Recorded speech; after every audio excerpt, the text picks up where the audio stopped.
Bonjour, donc je m'appelle Béatrice, donc je suis Solution Architect chez NTT depuis un peu plus de 2 ans maintenant.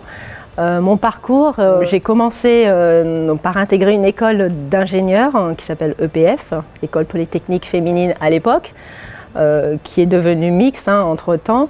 À l'issue de cette école, j'ai intégré une entreprise en tant que technico-commercial.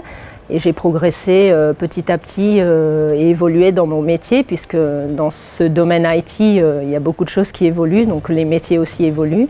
Donc j'ai fait de l'avant-vente, j'ai fait un peu de conseil, et donc depuis un peu plus de 2 ans chez NTT, j'aide les clients à trouver une solution à leurs besoins de transformation digitale.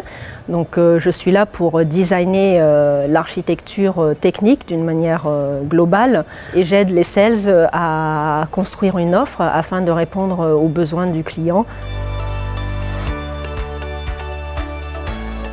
Alors, ce qui m'épanouit chez NTT, c'est en effet la diversité des cultures, la diversité des personnes, de pouvoir dialoguer avec des gens qui ne sont pas forcément la même culture que nous en France, parler anglais, et donc j'en apprends beaucoup, c'est très challengeant dans le sens positif, puisque ça me permet de progresser aussi. Autre opportunité que NTT m'a proposée, c'est en effet d'être sauveteur secouriste au travail.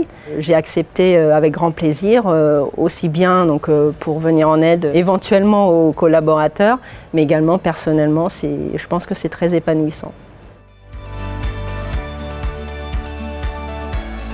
Effectivement, les jeunes femmes ont peut-être tendance à avoir un peu peur parce que c'est un milieu plutôt masculin. Donc moi, je leur conseille vraiment de ne pas avoir peur et vraiment de prendre confiance en elles et d'y aller coûte que coûte, même s'il y a des barrières, même si on leur dit non, c'est pas pour toi, non, c'est pas fait pour toi. Donc je leur conseille vivement de vivre leur rêve, si c'est un rêve pour elles, et d'y aller vraiment à fond. Une personne inspirante, oui en effet, Simone Veil. Je trouve que c'est une grande dame qui a fait beaucoup de choses, notamment pour les femmes bien entendu. C'est une figure de combat pour les femmes notamment.